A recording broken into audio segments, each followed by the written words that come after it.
Untuk materi hari ini, bukan materi, sebenarnya ingin berbagi. Ada hal yang ingin saya bagi kepada Bapak Ibu semua. Sebenarnya hal ini sudah sering kita lakukan dari dulu, karena memang sekolah adalah tempatnya melakukan hal yang positif, ya. Jadi sekarang kita akan membahas mengenai budaya positif di sekolah, terutama di SMP Negeri 14 Palembang. Yang merupakan budaya positif di sekolah ialah nilai-nilai atau keyakinan dan kebiasaan di sekolah yang berpihak pada murid. Jadi sekarang center kita itu adalah murid, bukan lagi guru, ya. Itu yang harus kita tekankan dulu. Terus agar mereka berkembang menjadi pribadi yang kritis, penuh hormat dan bertanggung jawab. Dalam mewujudkan budaya positif ini, guru memegang peranan sentral sebagai penuntun, ya. Yang kesemuanya itu kita kembalikan ke profil pelajar Pancasila. Ada beriman dan bertakwa kepada Tuhan Yang Maha Esa, berkebinekaan global, bergotong royong, mandiri, bernalar kritis serta kreatif. Budaya positif tentu di SMP 14 sudah kita jalankan. Dari dulu kita mengenal dengan istilah 5S, ya, yaitu salam, sapa, senyum, sopan, dan santun. Nah, kalau pagi-pagi kita menyambut siswa itu pasti dengan salam, ya, senyum, kita sapa dengan secara sopan dan santun. Yang semuanya itu adalah merupakan contoh sehingga siswa merasa ingin meniru seperti itu. Jadi kita sebagai contoh nyata bagi mereka, kita sebagai public figur bagi mereka untuk mereka contoh seperti itu, ya. Jadi kita sudah melakukan menyambut anak-anak dengan senyuman, mengarahkan anak untuk melakukan biar bersih, dapat menjadi teman yang selalu tersenyum bersama siswa, ya. Jadi bukan hanya sebagai guru dengan siswa, harus juga menjadi teman mereka, ya. Jadi mereka bisa tidak segan untuk menceritakan hal-hal yang mereka ingin bagi seperti itu. Selanjutnya kita juga setiap hari menanamkan nilai iman dan takwa terhadap Tuhan Yang Maha Esa. Membiasakan anak untuk secara bergantian memimpin tadarus pada jam ke-0 itu merupakan budaya positif yang harus kita jaga terus, ya. Terus juga membimbing dan membersamai anak di kelas pada saat tadarus. Jadi jam ke-0 bagi yang mengajar jam pertama harus membersamai supaya mereka lebih khusyuk lagi untuk tadarusnya, sekaligus mengajarkan toleransi berkebinekaan, ya.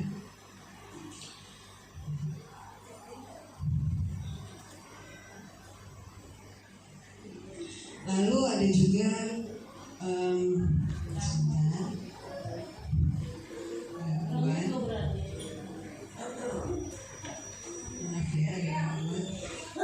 juga tidak tampak. Ada juga mewujudkan nilai mandiri pada murid.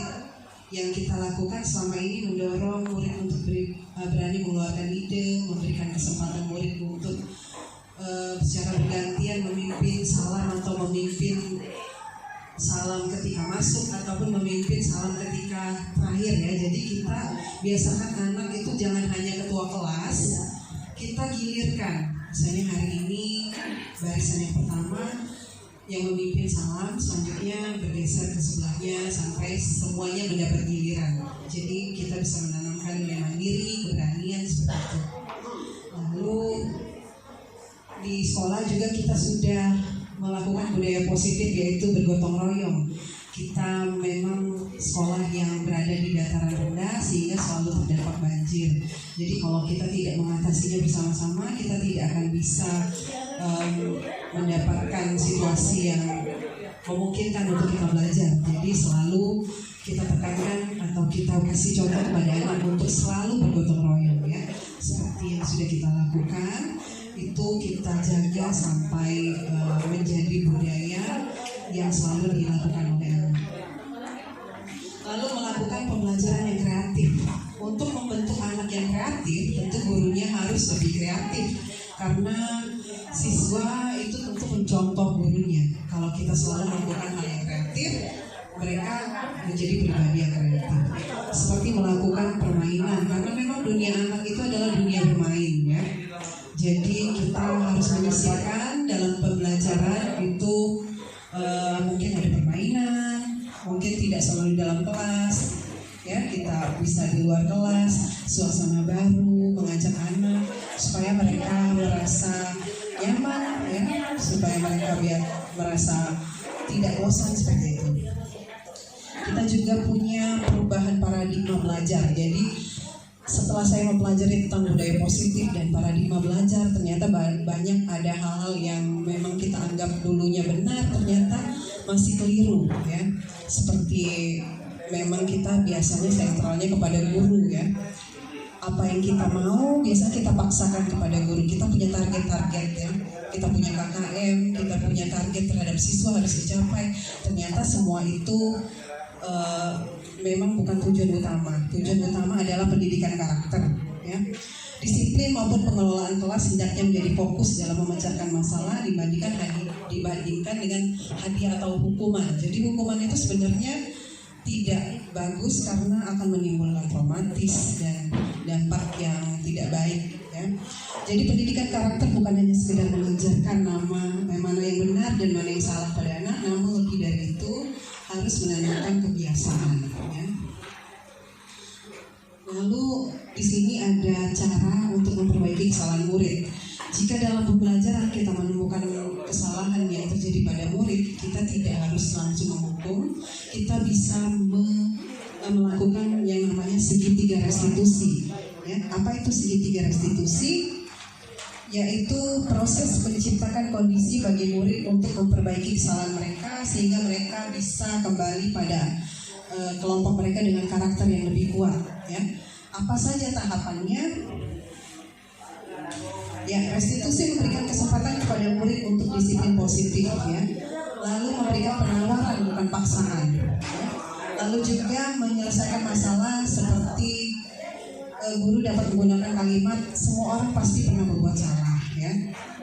Dan ibu ingin tahu alasannya dan ibu mengerti keadaan kamu. Seperti itu kata-katanya lebih kepada problem solving ya, menyelesaikan masalah tapi bukan menghakimi seperti itu. Nah, ada 3 langkah dalam segitiga restitusi ini. Pertama itu menstabilkan identitas. Tujuannya adalah anak harus kita beritahu dulu bahwa dia melakukan kesalahan seperti itu. Lalu ada validasi tindakan yang salah. Lalu kita dekati dan kita tanya, ya kira-kira salah kamu apa? Pasti dia menyadari seperti itu. Setelah dia menyadari, kita bisa panggil, kita bisa tanya lagi, menanyakan keyakinan ya. Menanyakan keyakinan di sini bisa kita tanya dengan mungkin kamu ada alasan untuk melakukan hal itu, kita tanya alasannya. Ketika dia mengeluarkan alasan dan alasan itu bisa masuk akal dan kita tawarkan solusi, dan ketika dia tahu solusi untuk mengurangi kesalahannya atau tidak melakukannya lagi, itu sudah berarti kita sudah melakukan langkah segitiga restitusi dengan baik ya. Oke. Saya rasa cukup sampai di situ tentang budaya positif dan perubahan paradigma serta segitiga restitusi. Semoga kita bisa mengimplementasikannya ke sekolah ini secara berkesinambungan, secara terus-menerus, dan kita selalu menanamkan budaya positif dan cara memperbaiki kesalahan anak melalui segitiga restitusi. Terima kasih. Saya akhiri dengan wassalamualaikum warahmatullahi wabarakatuh. Assalamualaikum warahmatullahi wabarakatuh. Sebagai Kepala Sekolah SMP Negeri 14 Palembang, setelah mendengarkan sosialisasi mengenai budaya positif di sekolah oleh Ibu Sri Mariati, saya merasa hal tersebut sangat memberikan pencerahan, terutama bagaimana ketika kita mengatasi masalah siswa melalui segitiga restitusi. Semoga selalu dilakukan di sekolah-sekolah, dan mudah-mudahan dengan adanya penanganan siswa secara segitiga restitusi ini anak-anak lebih humanis lagi. Demikian, terima kasih. Assalamualaikum warahmatullahi wabarakatuh. Assalamualaikum warahmatullahi wabarakatuh. Saya Dewi Anggreni, guru SMP Negeri 14 Palembang. Setelah melihat paparan sosialisasi mengenai budaya positif, perubahan paradigma, serta bagaimana mengatasi permasalahan melalui segitiga restitusi, saya merasa mendapatkan pencerahan dan pengetahuan baru. Semoga selalu dapat saya terapkan di sekolah. Terima kasih. Wassalamualaikum warahmatullahi wabarakatuh. Turn off. Greeting to the teacher. Good morning, ma'am. Good morning. Waalaikumsalam. Let me sit down. Okay, today is our English time ya. Before I start, sebelum saya mulai, biasanya kita memeriksa kesiapan dulu. Are you guys ready? Ready. Kita akan memeriksa kesiapan apakah sudah bersih atau belum. Tadi ada yang recap? Ada. Oke, saya akan mulai dari bangku sebelah sini dulu ya. Ya, bersih semuanya. Suasana bersih. Ini kenapa Nabil? Kenapa banyak sekali sampah di meja kamu? Saya kalau belum membuangnya kan. Kenapa? Rencana saya akan membuangnya saat sudah penuh biar sekalian.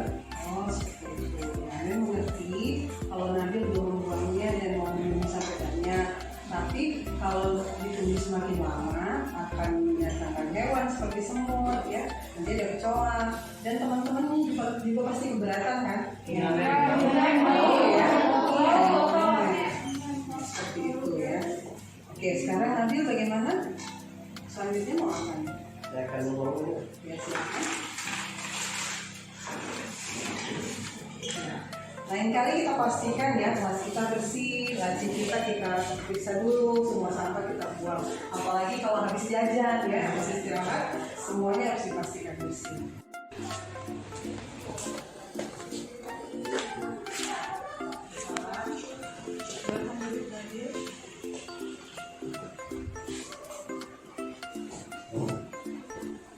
Oke, baik. Apakah Nabil tahu kenapa memang Nabil kesini? Saya tahu memang karena saya telah membuat kesalahan karena membuang sampah tidak pada tempatnya dan tidak menjaga kebersihan kelas. Oke. Dan pasti tahu Nabil punya alasan melakukan hal itu. Kira-kira alasannya seperti apa? Sampai terkadang saya malas untuk membuangnya dan lebih memilih untuk mengumpulkannya biar sekalian dibuang agar tidak bolak-balik ke kelas. Tetapi apakah Nabil tahu bahwa dengan mengumpulkan sampah seperti itu akan mendatangkan hewan seperti semut, kecoa, tikus, dan juga mengganggu lingkungan sekitar seperti teman-teman Nabil akan terganggu akan baunya. Ya memang saya menyadarinya dan saya minta maaf. Di awal pembelajaran, apakah Nabil masih ingat kita pernah membuat keyakinan kelas yang merupakan kesepakatan bersama tentang kebersihan kelas? Kira-kira bunyi keyakinan kelasnya seperti apa?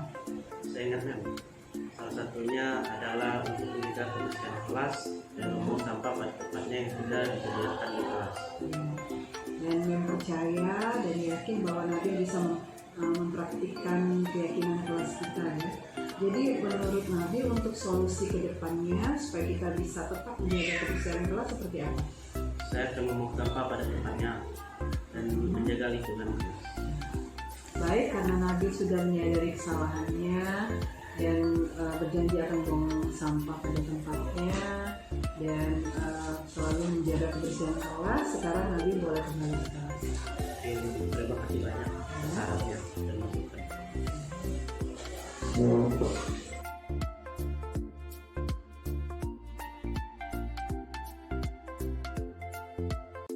Good morning everyone. Morning.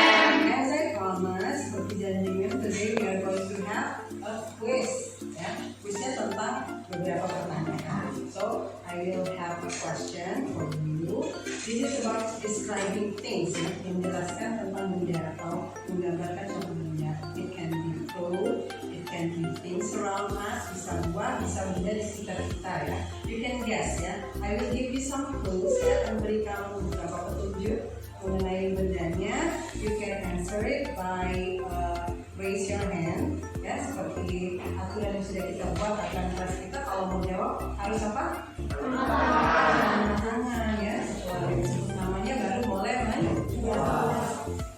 You guys understand? Yeah. You guys have any questions? No. Begitu kasih clues ya. Terus siapa yang bisa jawab langsung tunjuk tangan ya. Oke. Siap ya? Are you guys ready? Ready. First question. This is a fruit. Yeah. Sometimes the taste is sour. Sometimes the taste is sweet. Okay. Sometimes the color is yellow. Sometimes it is green. And the shape of this fruit is like a star. So what is star fruit? The answer is star fruit. Yeah. But you have to raise your hand, please. Aturan ya. Iya. Okay, next question. This is the things, yeah. We can use it to write on the paper or on the book. Yeah. It has ink inside it. Sometimes it can be blue or sometimes it can be black. So who knows the answer? Pen. Oh, Tangan dulu. Can you raise your hands, please? Okay, next question ya. Tapi jawabannya apa kan? Benar. Yeah. Next question. This is the things, yeah.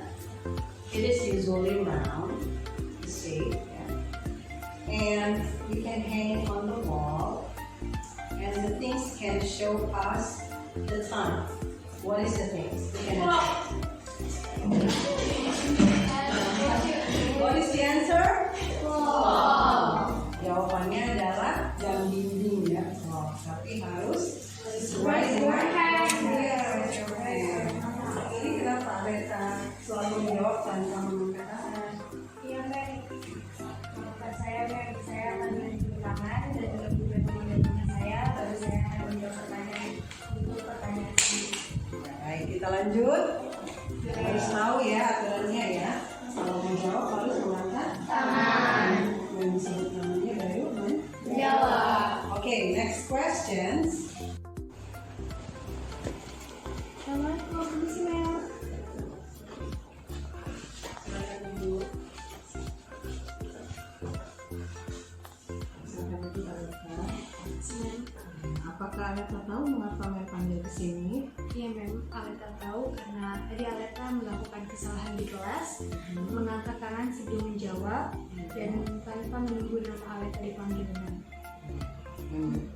Aleta pasti punya alasan menjawab duluan tanpa memberikan kesempatan teman-teman lain.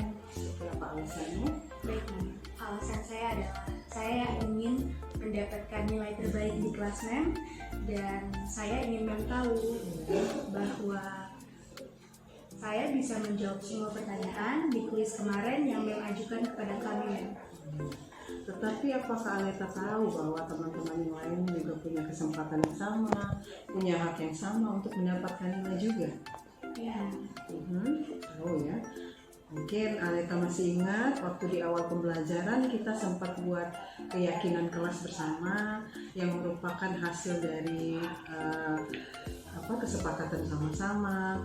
Masih ingat keyakinan kelasnya seperti apa untuk menjawab pertanyaan? Ingat ya, keyakinan kelas tentang harus mengangkat tangan sebelum menjawab dan menunggu nama kita dipanggil baru boleh menjawab. Jadi Mem percaya Aleta bisa mempraktikkan keyakinan kelas yang sudah kita buat dalam pembelajaran kita sehari-hari. Jadi menurut Aleta nih, bagaimana supaya teman-teman punya kesempatan yang sama untuk menjawab pertanyaan dan mendapatkan nilai seperti apa? Dengan cara Aleta harus memberikan kesempatan yang lain untuk menjawab dan mengangkat tangan sebelum menjawab dan menunggu saat nama Aleta dipanggil baru Aleta boleh menjawab. Oke, baik. Aleta sudah menyadari bagaimana kesalahan Aleta di mana, bagaimana cara menjawabkannya tanpa harus merebut kesempatan yang lain, ya. Jadi kembalikan kepada keyakinan kelas kita. Baik, kalau begitu sekarang Aleta boleh kembali ke kelas. Terima kasih Mem, saya akan lebih menghargai teman-teman di kelas saya. Terima kasih Mem. Sama. Assalamualaikum warahmatullahi wabarakatuh. Saya Muhammad Nabil dari kelas 10.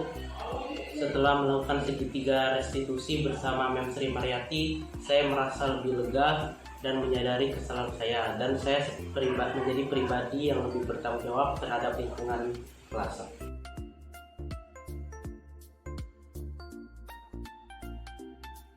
Wabarakatuh. Perkenalkan, nama saya Ren Aleta Maheswari. Saya dari kelas 8 di SMP Negeri 14 Palembang. Setelah mengadakan segitiga restitusi bersama Mem Sri Mariati, saya merasa senang karena saya menyadari bahwa apa yang saya yakini selama itu adalah salah. Dan saya bisa lebih menghargai teman-teman di kelas saya untuk kepentingan bersama. Terima kasih. Wassalamualaikum warahmatullahi wabarakatuh.